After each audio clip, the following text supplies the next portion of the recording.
What is up, Hellzone? This is Cody, and I'm here to bring you a brand new review for the new horror film, Death of a Unicorn. It stars Jenna Ortega, Paul Rudd, Will Poulter, Téa Leoni, and Richard E. Grant. It is about a father and daughter who are traveling to meet with the clients of the father, played by Paul Rudd, who work for this big pharmaceutical company. Along the way, they hit a unicorn crossing the road. At first, they aren't sure exactly if this is a unicorn, but eventually find that it is. But once this greedy and rich family get a hold of the unicorn, they decide to take matters into their own hands and decide to make millions off of this mystic creature. What they don't know is that there are more unicorns in the mist, and they are not happy. This new horror film comes from A24, and when I saw the trailer for this, I was honestly super excited. It looked fun. And ever since Cabin in the Woods, I have always been kind of clamoring for a unicorn-based horror movie, and we finally got one.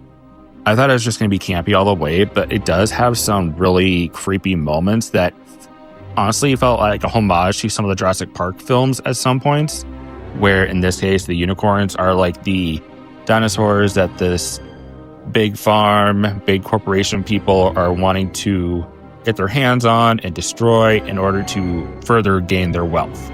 But then you have these characters who want to protect them, which is basically Jenna Ortega's character, and she's trying to convince her dad to be on her side. When the unicorns kind of go on the prowl and start killing everybody, it is just a blast. The unicorns, while CGI, look good. The gore is not as gory as I was expecting, but the certain moments of gore we do get look solid. Jenna Ortega is solid as usual. Paul Rudd, it's kind of a mixed character that we really haven't seen too much of him in a lot of his career. The highlights are Will Poulter and Téa Leoni as the son and the wife of the head CEO guy, played by Richard E. Grant. They are horrible people, but they are so funny playing them that you cannot help but love to hate them, but you're still waiting for them to get their comeuppance. So I know some people probably won't be sold on the subject of, killer unicorns, but I promise you there's plenty of comedic moments to be had and a lot of good horror-based moments like intensity and the kills. And it ends with a really good badass moment that kind of had me fist pumping a little bit, like hell yeah, when it ended.